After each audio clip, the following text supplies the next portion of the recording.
Esta semana varias ONG, temerosas de ser blanco de los proyectiles israelíes, han paralizado sus actividades. Pasa de 33.000 muertos, de los cuales 12.500 son niños y 8.000 son mujeres. Buena parte de esos 200 terroristas eran inocentes ciudadanos que cayeron bajo el fuego. Mi columna nos lleva a un sitio más lejano y lamentablemente ahora más salvaje que los que ha descrito Diego Rosselli. Nos lleva a Gaza, que tiene menos aún de lo que tienen los municipios que no tienen nada en Colombia, pero tenía y ha sido producto de una guerra insensata sobre la cual escribo hoy. Se llama Hay que parar a Netanyahu. Ustedes ya saben que Netanyahu es el primer ministro de Israel, es decir, en un sistema parlamentario es quien manda. Hay un presidente que es de decoración, él es el que manda y él es el comandante del ejército. Dice así la columna: alguien tiene que parar a Benjamín Netanyahu y sus cómplices del gobierno israelí, entre ellos la extrema derecha religiosa. Pero no basta con pararlos. A él y su banda hay que tumbarlos, detenerlos y entregarlos a una corte internacional que los juzgue como criminales de guerra, tal como se ha hecho a partir de 1945 con 2 docenas de jefes nazis, varios exgobernantes africanos y numerosos líderes serbios, bosnios, croatas y albano-kosovares.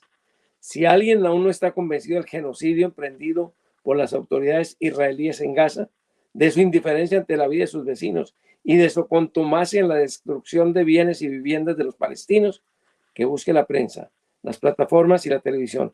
Allá verá cómo quedó el hospital Gazatí de Al-Shifa, uno de los pocos que se hallaban en pie. Tropas israelíes lo ocuparon durante 2 semanas y al cabo entregaron solo ruinas dinamitadas y cadáveres regados entre los desechos.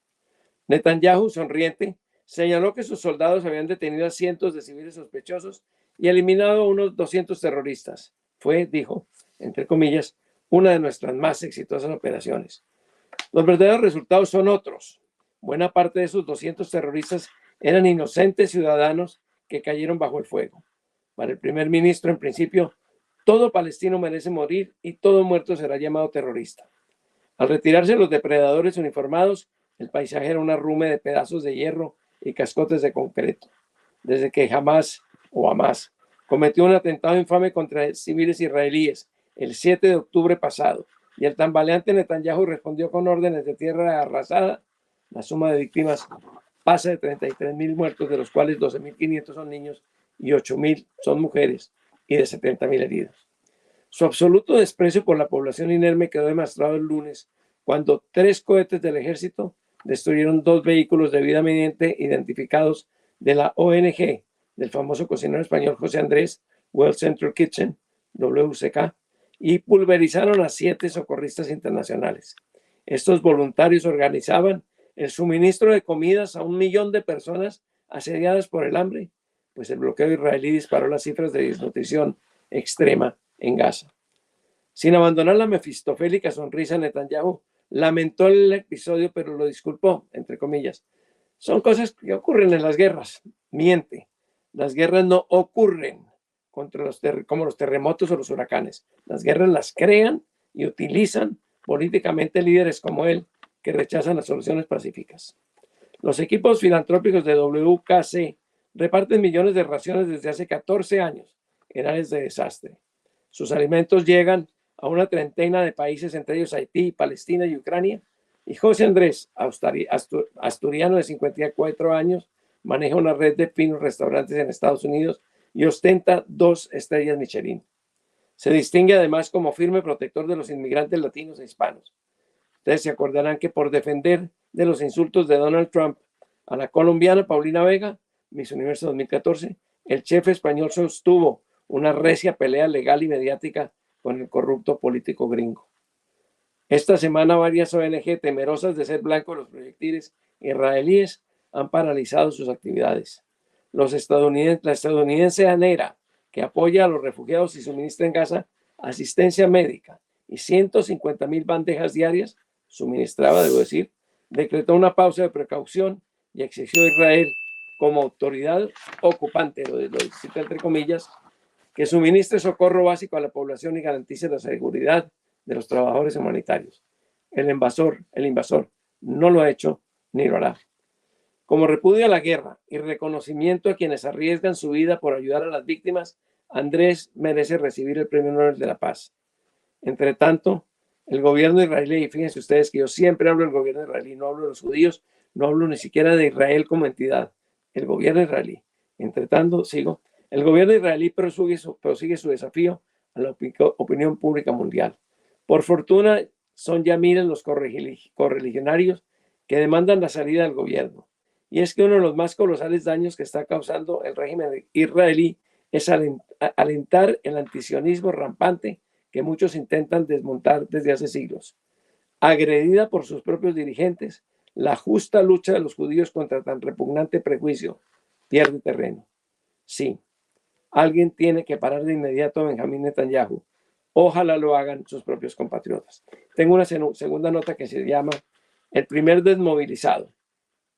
Antes de que surgieran las FARC, el ELN, el EPL y demás grupos guerrilleros que alimentan nuestro sangriento caos desde hace 6 décadas, prosperó en el oriente del país otra poderosa fuerza armada rebelde. Era conocida como la guerrilla del llano, la apoyaba el Partido Liberal, combatía a los gobiernos conservadores que desgajaron la época de la violencia entre el 46 y el 53 y llegó a tener miles de hombres bajo el mando de míticos combatientes. Entre ellos se destacaba Guadalupe Salcedo, campesino, vaquero, jinete y compositor nacido en Tame en 1923. No fue el primer guerrillero criollo, pues desde la alborada del siglo XIX, algunas patrullas mal armadas atacaron el virreinato español. Era famosa la de Alejo Zarbarain, que colaboró con su novia, la heroína Policarpa Salabarrieta. Ambos perecieron fusilados en 1817 en la Plaza de Bolívar, por supuesto. Nuestras guerras civiles también emplearon recursos característicos de la denominada lucha desde la sombra, que en el siglo IV a.C. ya practicaban los escitas en el Asia Central. Los llaneros se alzaron en armas a fines del 49, lucharon durante 4 años y en septiembre de 1953 firmaron el primer proceso de paz colombiano y entregaron machetes y fusiles capitaneados por Salcedo. A este lo avalió la policía en Bogotá en junio de 1957. Tenía 35 años. Acaba de publicarse un libro titulado El comandante Guadalupe Salcedo Hunda, compilado por Hernán Fajardo Becerra y publicación de Apidame Ediciones, que recuerda aquella guerrilla, sus legendarios jefes y en especial el caudillo considerado ahora el primer mártir de la paz. Inicia él la larga cuenta de firmantes de acuerdos de reinserción que cayeron asesinados. Es una lista que no termina. Esa es mi nota sobre el señor Netanyahu y su estrafalaria, ya grotesca persecución de los gazatíes. ¿Y qué te han dicho, que has recibido cuando has escrito sobre Israel? ¿Cómo te ha ido, Dani? ¿Cómo lo recibe la gente? Pues muchos creen que cuando uno está atacando al señor Netanyahu, está atacando al pueblo judío y está haciendo antisemitismo. Nada de eso. Es como cuando alguien ataca al señor Petro desde afuera, no está atacando a Colombia, está atacando al presidente de Colombia. O cuando lo defienden, tampoco está defendiendo a Colombia. Ni el que defiende a Netanyahu está tampoco defendiendo a los judíos. En este caso, pienso yo al contrario. Es decir, él ha echado reversa una lucha que llevan los judíos emprendida desde hace muchos años para tratar de que se respete al pueblo judío y que los enemigos de Sion, del destino judío, se frenen. Aquí está pasando todo lo contrario. Cada vez está más exacerbado el antisionismo, es decir, la enemistad con los pueblos judíos o con el pueblo judío por culpa justamente de una guerra tan absurda, tan sangrienta, tan absolutamente antigua, digamos, porque esto en épocas en que entraba un pueblo y arrasaba con el otro, esto no pasaba. Ahora ha vuelto a pasar y está pasando en las narices de todos, sobre todo de Estados Unidos, que por primera vez esta semana han reaccionado y han dicho, hombre, Benjamín, no tan duro.